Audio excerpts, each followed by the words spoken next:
Yeah, so I think what I'm going to do today is actually a similar topic that I did for the AVCA convention a couple of years ago. And when I rewatched that video, I started off pretty heavy on some of the more theoretical parts of this, and so I'm gonna do this kind of backwards and go through a little bit more of the end product and work our way backwards with this. Again, like Lauren said, if you want to follow along, we put a link on here for this Excel file that you are going to see in the presentation, and you're welcome to play around with it as I kind of guide through, how I'm going to. The main parts of this is how I am structuring the data that I would be tracking if I were a club coach, and then how I can leverage Excel to do all the calculations and do all the heavy lifting for me with the use of some of its features. And so I'm going to share my screen. All right. And so this is the worksheet that is linked in the chat. And so the main pieces of this that I want to highlight are this part here on the left, the first few columns. This is the structure in which if I were a club coach and I don't have a ton of resources and I don't necessarily have somebody who I can train to do data volley station, something more advanced like that. And even beyond that, maybe I don't even want to pay for an app. If for those of you who know me, you know that I don't like paying for things like that. And so what I'm going to do here is, unlike in an app that you can buy, where everything is a little bit more predetermined for you. There's buttons where you can press this button for an attack attempt for player number one and all that kind of stuff. Some of those things are great if you were just looking for something that's going to do just the basic numbers for you, and something that's going to be quick and easy. That's great. If you want to really get some really rich data out of this is the way that I would recommend doing it. And so here in this example, what I'm doing is I have these 6 columns here. So date, opponent, player number, result, and then rotation and phase. And so what I want to really illustrate here is that, unlike in an app where you're pressing the button and then you're getting this kind of output like you would maybe see in a partial format here on the right in the app, here we're actually kind of doing what the app would be doing on the back end, right? And so this is an example of just if I was tracking attacking data, here obviously with the date and opponent, I'm going to put that in every single cell, but this is very easily, you can just copy and paste that all the way down, right? So, and we'll see why this piece is important. And then the player number of who's attacking the ball, the result, right? And I'm using just a 1 for a kill, a 0 for a in play or a 0 attack, and then a -1 for an error or a ball that's blocked. And so you can see each row is going to be 1 attack attempt, right? And so hopefully you could see, if I were tracking this as a club coach, or even having my players track this, like this is very doable, I would think, right? Like instead of doing like tallies or anything like that, we're just tracking it so that every row is 1 attack attempt. And essentially, any app that you use, like this is actually what it would look like in the back end if we're building it out that way. And the big advantage of this is, when I track the data in this way, I don't have to stop here at rotation and phase. I have infinitely many ways that I can track any characteristic of that attack, right? So whether that be, is it an in-system or out-of-system ball? Is it a ball that's being hit from area 4 or area 2? Whatever you want to track, when you do it this way, you can track it, and you can add all those characteristics, and we'll talk a little bit later about why that's so helpful, right? But again, for right now, I want to start with this is the practicality of it. This is the how of it all, to begin with. Here, this is this is what's called a pivot table, and it sounds daunting, but I promise you, it's really not that daunting. I actually, the first time I learned about a pivot table was when I was putting that 2021 ABCA talk together, and when I learned how and what a pivot table is and how to use it, I was just like, man, I've spent at that point 14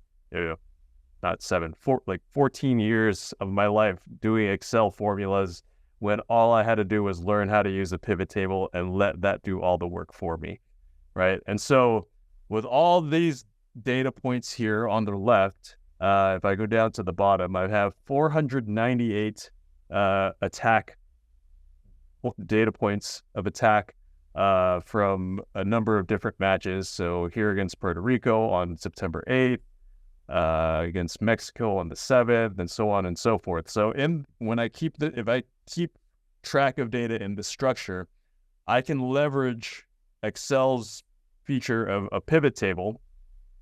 And if I click in here, you'll see this pivot table fields kind of sidebar pops up here. We'll go through it again. We're just going to go through backwards here. But you can see, like, instead of me having to input all the different formulas for efficiency or counting attempts and all that kind of stuff, it's actually pretty simple to build it into a pivot table here. And so right now I have, I have this table of player number, how many attempts that they have total here, and then what is their efficiency based off of this result column. Okay, and if I want to, and then from here, this is where I think learning how to use this pivot table feature, even some of the basic, I'm sure, I only know some of the more basic things here, but even the more basic things here learning how to use these is going to be really powerful, and help you get beyond even what you can do with most stat apps that are out there. So let's say, hey, okay, I have player numbers and their overall attack efficiency, but what if I want to know how is a player hitting, what's the difference between a player hitting in first ball off of a serve-receive ball or versus transition? And how do I break that apart, right? And so all I would have to do is I get into here with this phase, right? This is my column F name, phase. If I just throw this in here under rows, now each player is broken up by their individual first ball and transition numbers, right? And because we already have the efficiency column calculated in that way, right? Everything just builds out, and the attempts are calculated. So you could see for number 19, if he had 70 attempts in first ball, he had 66 attempts in transition. That does happen to add up to 136, and you can see the efficiency that he's hitting over the course of these 5 matches in attack, right? And then you could see how, just simply bringing this phase column down into the rows, how quick and easy that was to be able to have that breakout of, okay, is it first ball or transition, right? I can right click this to remove the field. And now let's say maybe I'm interested in how are these players hitting rotation by rotation. So I throw in a rotation field into the rows, and now I can break it out 1, 2, 3, 4, 5, 6 for each player. Right. And again, it's just that quick and that easy to be able to go from just a basic attack number into, hey, now I can really break out information, I can see, hey, why are we not setting number 19 in rotation 3? He's only got 7 attempts here. Well, he's hitting 0, so maybe that is the right call. But whatever it is, right, it's just easy to throw that in and break it out row by row. I'm going to remove this here. Maybe I'm interested in what these players are hitting based on in specific matches. Now, I have, I think, 5 matches or 5 opponents in here. So we have Canada, Mexico, Puerto Rico, and Turkey as 4 options. So I threw that field into this filters box, and now instead of having all the matches, I can say, okay, I just want to see our hitting numbers against Canada, right? And now I can use that as a filter, and I'm only looking at these data points when it's against Canada. Obviously, I can pick multiple matches. I can say Canada and Mexico, so on and so forth. But here again, I'm using these filters. I'm using these fields to be able to break it out by sub rows. I can use them as filters.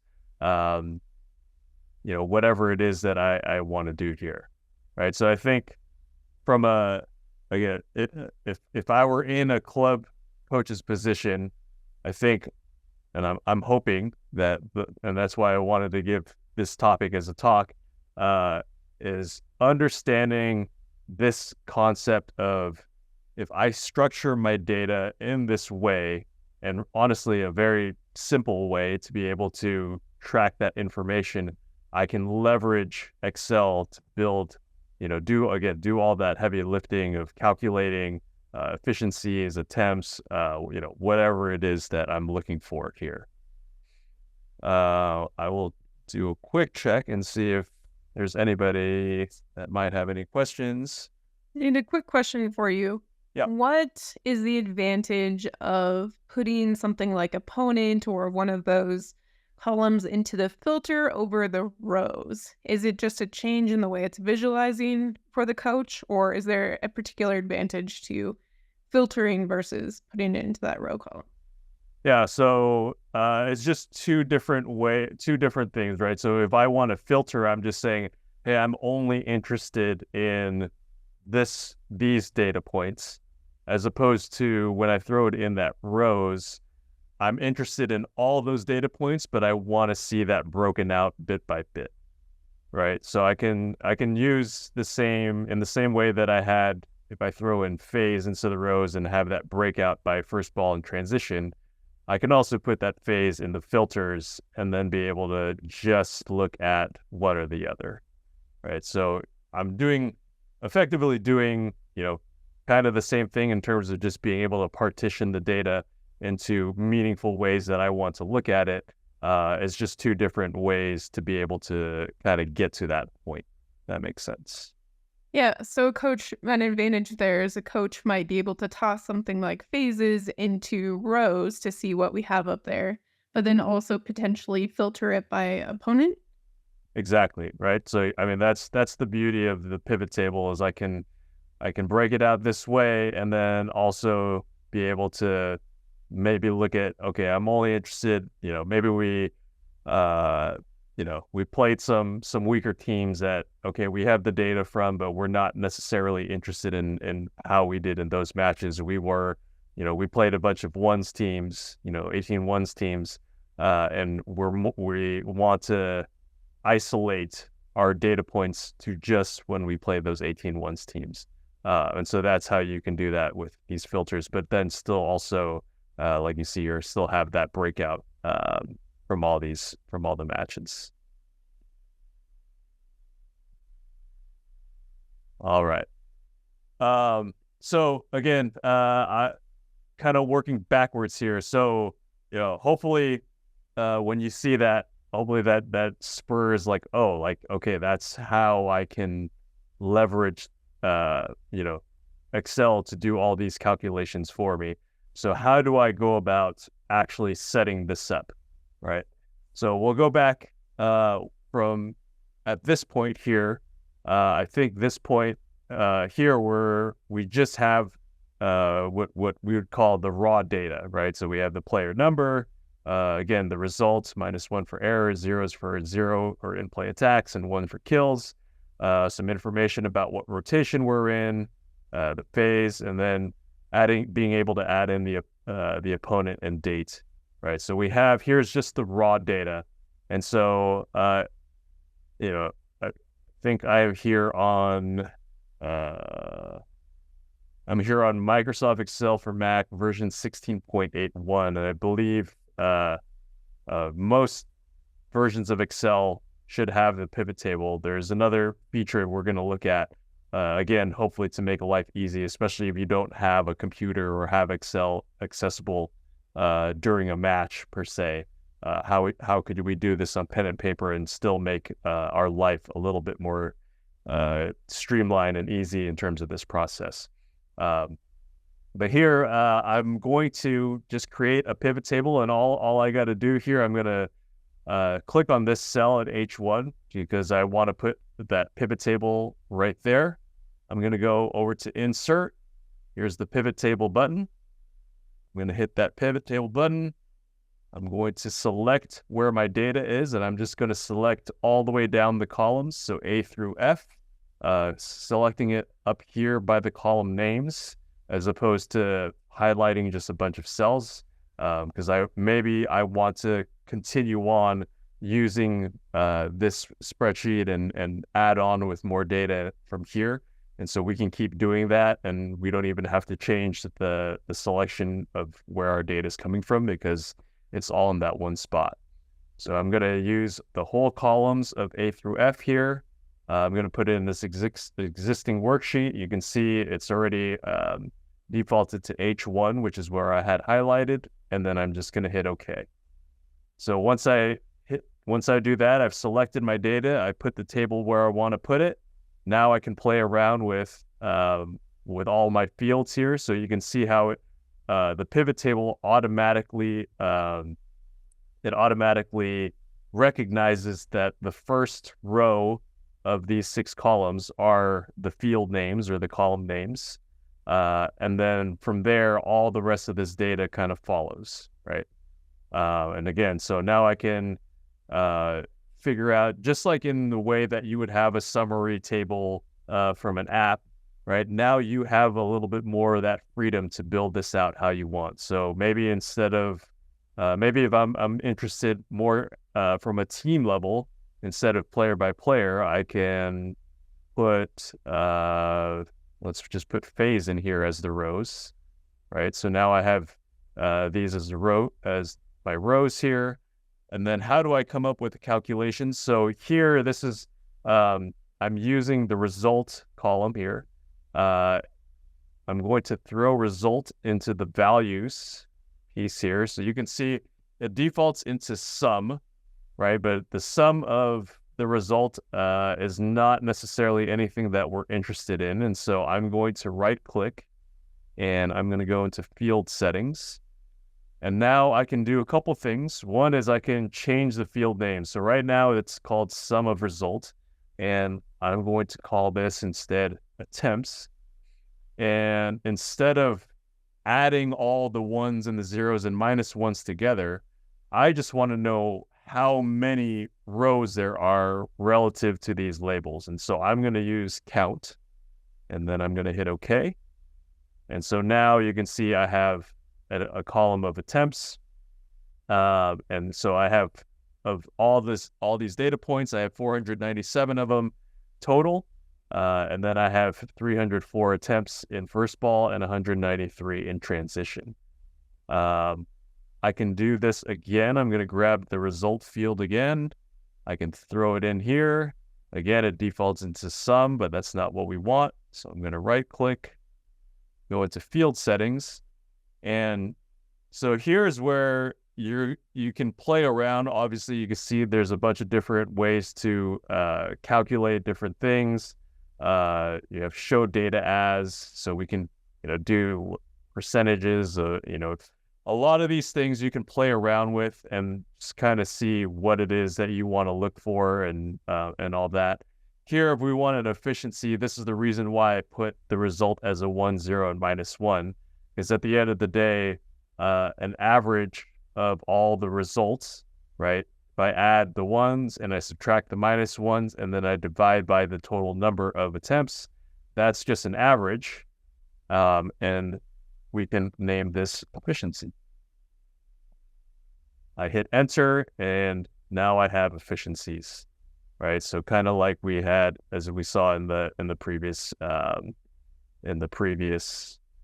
file. This gets a little busy here, and so I'm going to right click back on efficiency, click on number, and I'm just going to say I just want 3 decimal places, make it look a little bit cleaner, and there it is. All right. And again, so now I can play around. I can filter by player, or I can break this out. So I can go, and the order of the rows do make a difference, right? So I have this by phase and then by player. So I have the phase is kind of the main grouping, and then I see the breakout player by player. Or I can flip the order here and put this, put the phase on the bottom. And now it looks a little bit more like what we saw from before, where it's player by player and then broken out by phase. I can go in here and I can sort. Say I want to sort by attempts from most to least. And now we're back to where we were from before. All right. Any questions at this point? Nate, you had commented about kind of the importance of the results being in that -1, 0, 1 category. How does that actually factor into the math with the attempts? Does that alter, or how kind of, do you know the nitty-gritty of how that calculates the attempts? Does everything that has a, like, for instance, I don't know if this question makes sense. For instance, for player 19, does just having something filled in the result field mean that it's going to be counted as an attempt, whether it's a -1, a 0, or 1?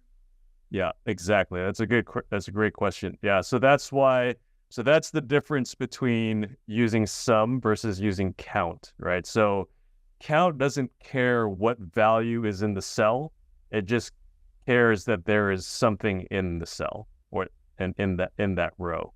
And so that's kind of to what you were saying there at the end. So as long as there's a value in that result column in that row and it falls into player number 19 and it falls into transition, that's what that's counting in that column where I called it attempts. Sum is going to take into consideration what the value actually is, right? So that's why I was saying that we don't, if I take all the ones from the kills and I subtract all the -1s from all the errors and then add 0, which is adding nothing, from all the 0 attacks, that number in it of itself isn't necessarily giving me, I guess at the end of the day, that would be kind of like a plus-minus number, if that's something that you're interested in. But obviously for most of what we're kind of familiar with as far as metrics go, efficiency is something that I think most people have a pretty good grasp of and what that means. And so, that's what we're using to calculate the average. Is that answering the question? Yeah, that's perfect, Nate, because it really clarifies, when we're in the attempts, it's just about having essentially something filled into the cell, but really the advantage of the -1, 0, 1 comes when we're trying to calculate that efficiency piece. Exactly. Yep. Awesome. So again, so this is kind of working backwards. So this is, again, if I was a club coach, this is how I would track that information, and this is how I would use Excel to really quickly be able to leverage, again, that just the calculation power of having something in Excel. From here, again, like I was kind of saying, if I were wanting to continue on with this data, especially if I was, maybe I do have a computer that that I have a really good case on that I don't mind having on the sideline during a club match. I can continue to track data in this way. I can add, so let's say,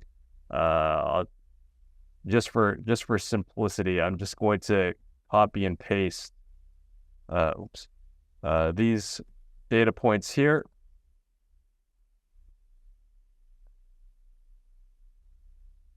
And I'm going to change the opponent to, let's give Suriname some love. And then I'm going to say that this happens on the 9th, right?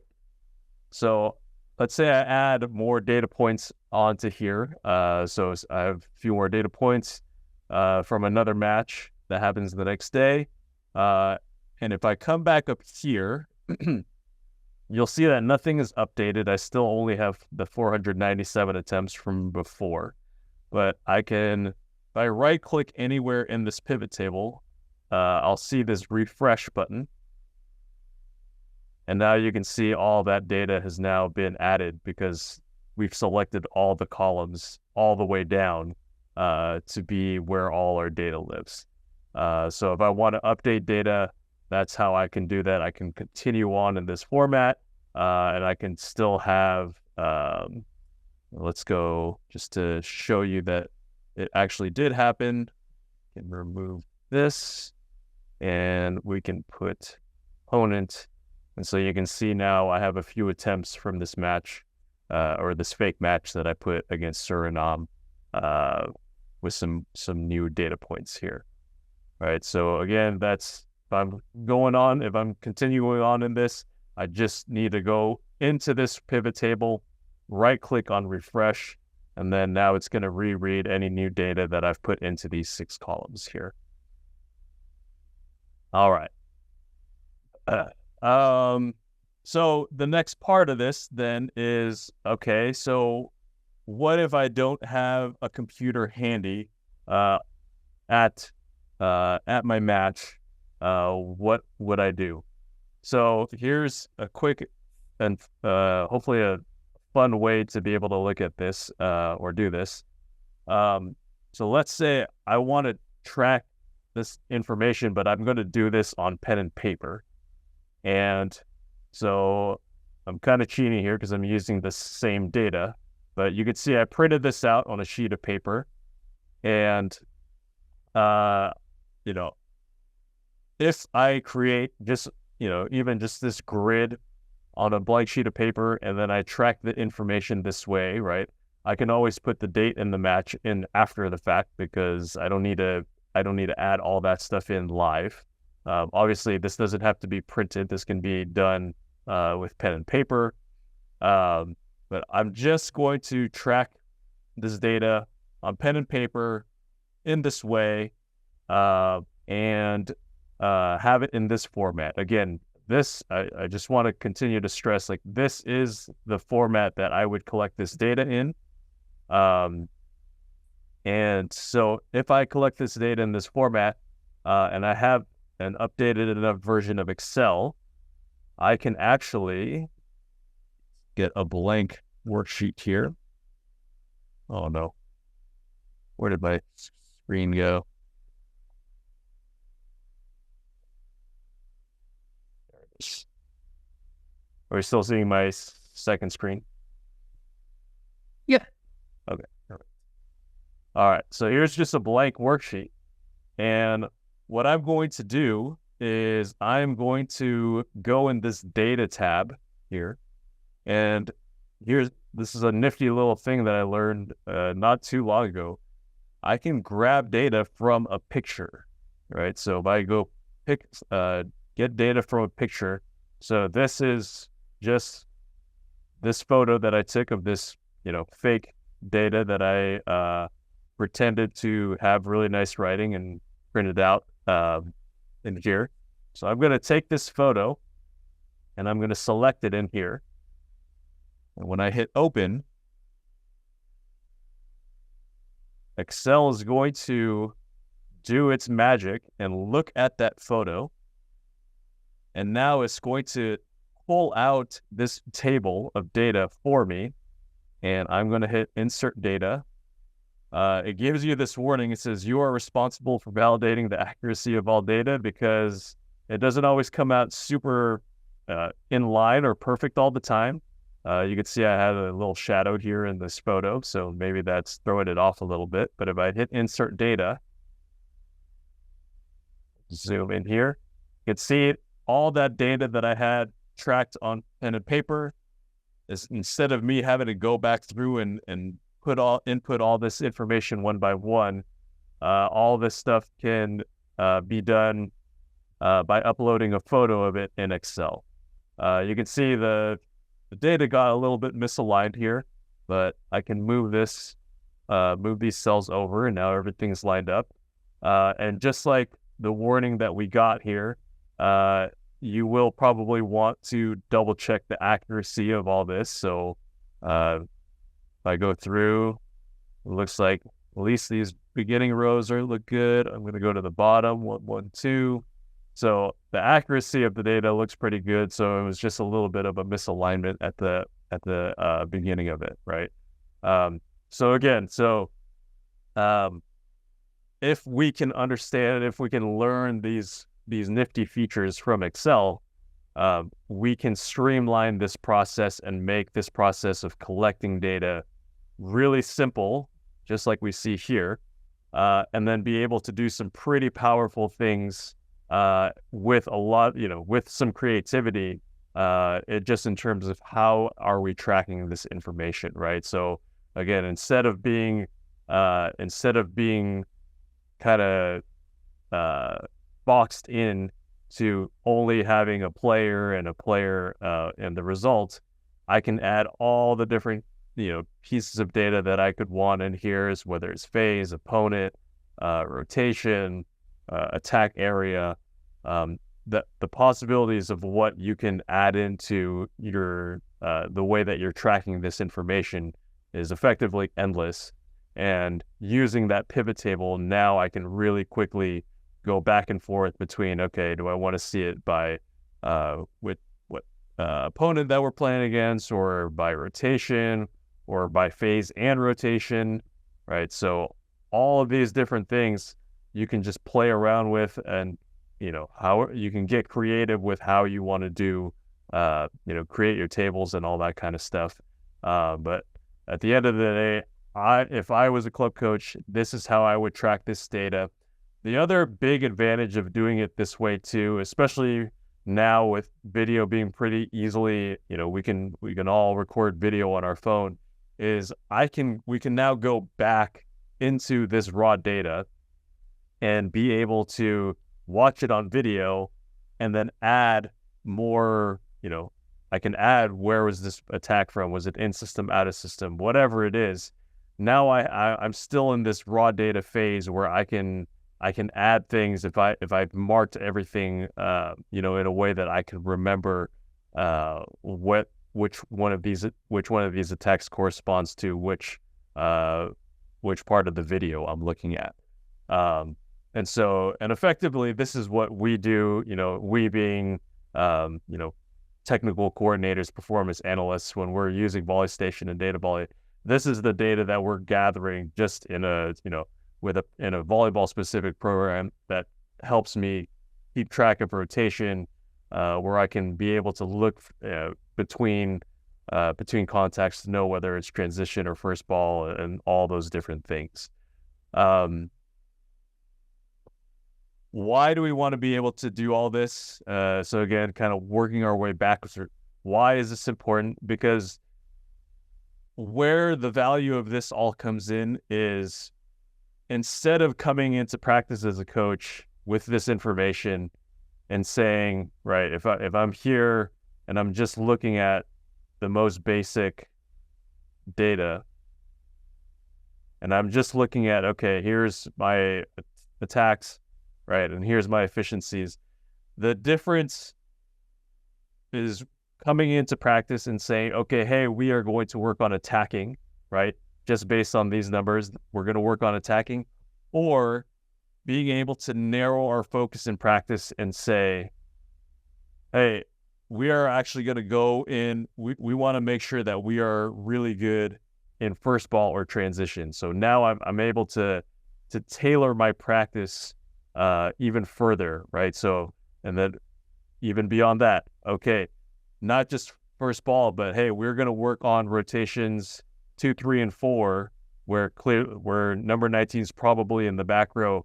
We need to get some work here. Maybe work on back row attacking for number 19, and try to get that distribution up, right? So it's helping us.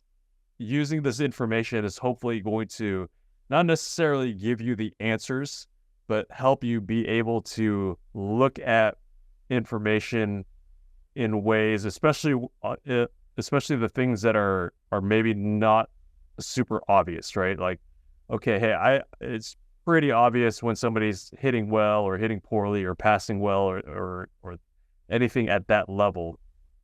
I think numbers are going to probably confirm what you're going to feel there. But it's these things where we're tracking, where it's, hey, I want to know the difference between first ball and transition and by rotation. And those are the things that maybe are less obvious, that is hard to be able to, like, oh yeah, we were really, we struggled in row 2, 3, and 4 versus 5, 6, and 1, or whatever it is. Maybe that's a little bit less obvious, and being able to track that information is going to help us be able to hone our focus in, especially when we're practice planning, and then even when we're on the court, be able to narrow our focus to, hey, these are the things that we really need to get better at. We track this information. We know that this is a priority for us.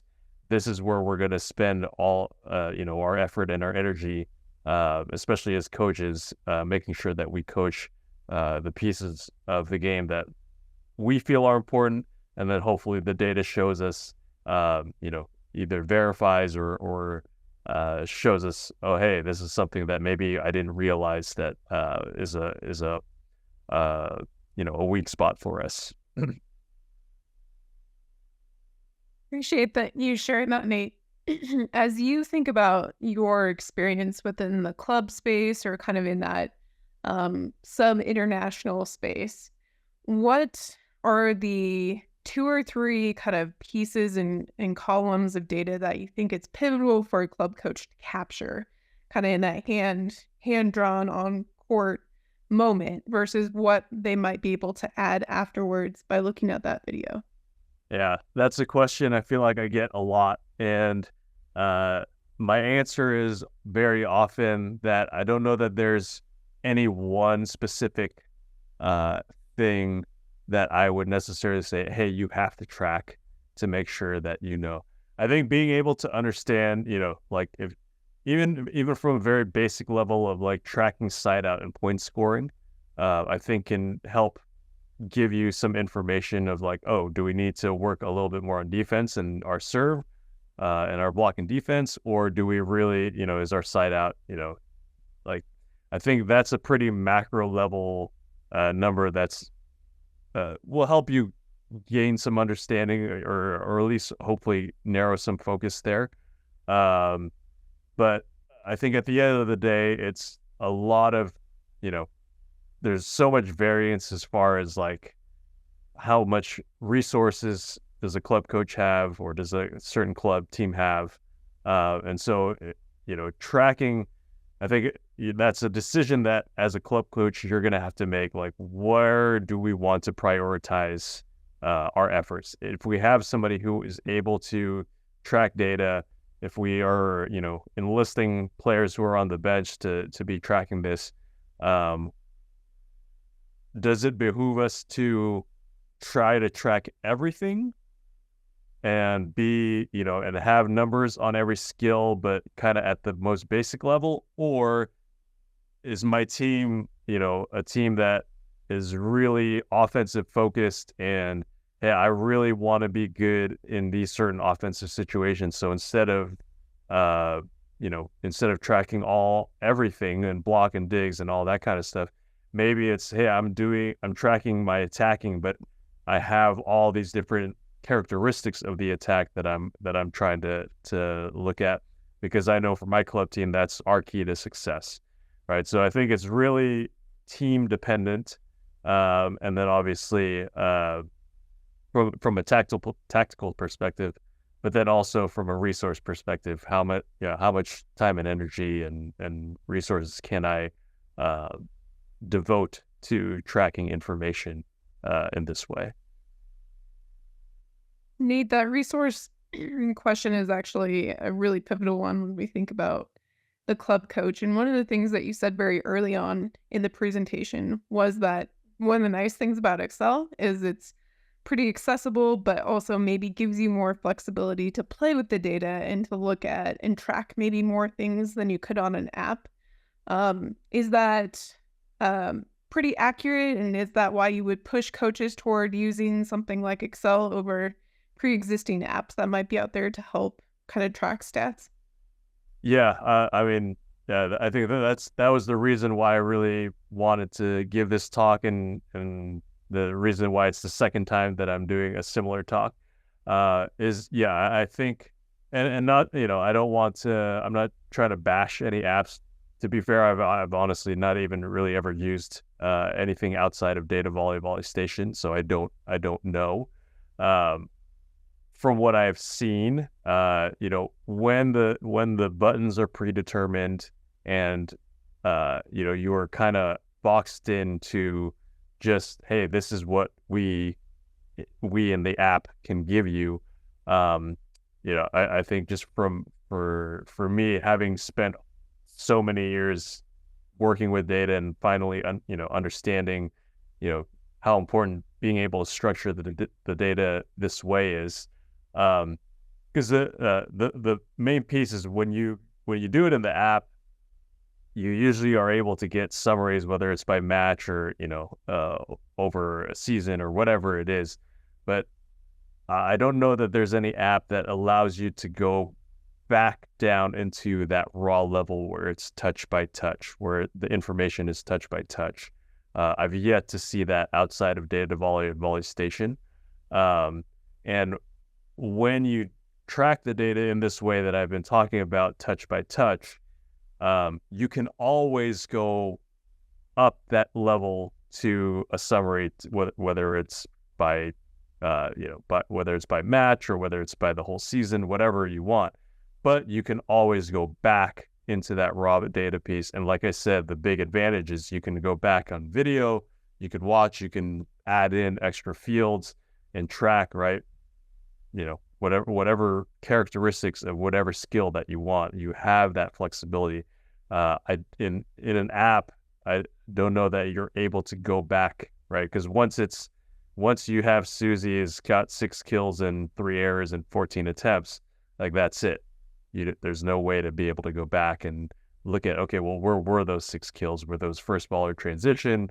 Like, unless that was a piece that the app provided you as a button, there's no way to be able to add those extra characteristics. So yeah, that's why I'm so adamant about, hey, if we can just learn a little bit of Excel and and a couple of these features, like, it's really powerful.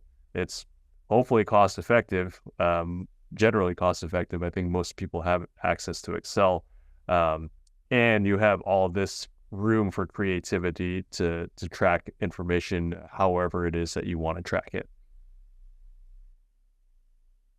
Perfect. And this might be related to what I just asked you, but what is the takeaway that you really hope club coaches take from this presentation and kind of think about as they consider how to use stats to better what they're doing in the court? Yeah, I think the point that I was saying of just, if we have data at this very basic level, right? That, to me, that's like, okay, we are right. Like with the attacking, this is going to be a repeat point. But if I only have attacking at a basic level, then I can come in. I'm going to come into practice with some preconceived, like, from my memory. Oh, okay, we didn't hit well in maybe this situation, that situation. But I want to be able to track that those extra characteristics, so that as a coach, I can really hone my focus in from a practice planning perspective, and then also from a on-court coaching perspective, right? Because I mean, I don't know about everyone else, but for me personally, when I'm coaching, I feel like I do the best job coaching when I can really just laser in on, hey, today we are going to get better at out of system attacking. And when we play 6-on-6, you're going to have some perfect pass and some in-system attempts, and you're going to do whatever you do there, and that's great. But I feel the best when I'm coaching and I'm just dialed in on, hey, that all my feedback is directed in this one area that we are totally focusing on today. Sure, maybe some of these other areas that we weren't focused on, maybe they don't look that great, but I'm going to let those things go because this was my priority. This was our priority that we identified and that we are thinking about. For sure, I've seen it where, that helps athletes just not feel like I'm doing everything wrong and I'm getting coached on a million different things, right? I feel like we can make a lot of progress just by saying, hey, this is the thing that we're focusing on, and here's the evidence of why we are prioritizing it, right? That's what hopefully that data is hopefully illuminating. Again, I don't think it's about answers when it comes to data. Hopefully it's illuminating areas for improvement, or probably more likely than not confirming things that we're like, oh yeah, for sure, that's right. Like rotation 4, that's for sure something that we need to work on. Yeah, I love what you just said there, Nate, because really, when we look at that club level, we have such a limited time with the athletes compared to some of these higher levels at collegiate or national team, that is a great way to think about using data, right? To help you hone the focus of what you're actually doing in that limited time with your athletes. Um, this is kind of a tack-on question to that, and I apologize since I said that was kind of the last question. But you had just mentioned that can help ease the athletes sometimes in thinking about, okay, hey, let me focus on this, or let me feel a little bit more confident that I don't have to focus on everything I did wrong in the last match. So how have you as a coach, and in your work, helped use stats or data to help the athlete kind of gain confidence or kind of focus in a particular way? Yeah. When I'm working with stats, especially in this role, which is generally the where my experience has been, especially in the last bunch of years, I uh, I am probably one layer removed from the athlete. As I'm speaking from a national team's perspective, um, but I feel like I am able to provide value to our team the most when I am able to go through all the data that I have, and then I go through and see, okay, what are the things that stick out? And then from all the things that stick out, so it's kind of like this funnel. It's like I go through all the data, what sticks out, and then from what sticks out, what do I feel like is the most important things? What are the things that Coach Sparrow needs to know from the data that I'm seeing, that I'm going to say, hey, these are the areas where I feel like we need to prioritize this. Because, I mean, maybe like in terms of hours in a practice, sure, we have maybe more time than club teams, but as far as number of days that we have to train, we actually have very, very limited time to train together as when we're with the national team. And so I feel like I bring the most value. So this is maybe a roundabout way of answering your question. When I'm able to say, hey, John, these are the areas that stick out. I think we can, and then we bring it up in a staff meeting, and it's like, hey, these are the things that I think, for me personally, these are the areas that I think we need to prioritize going into VNL, or obviously this year going into Paris. So from that kind of standpoint, that's like, uh, in my experience, especially when I'm working with the data piece, that's how I feel like I affect that the most. Absolutely. Well, this has been fantastic, Nate. We are always happy to have you on and share the expertise that you develop, but also to have you explain and kind of contextualize the different levels and how we might be able to use data to our advantage at different levels while we're coaching, while we're working directly with athletes, maybe while we're working in coordination with teams like you are currently doing with the national team. So just wanted to give you a fantastic thank you again for coming aboard and sharing your expertise with us again today. Of course. Thank you for having me.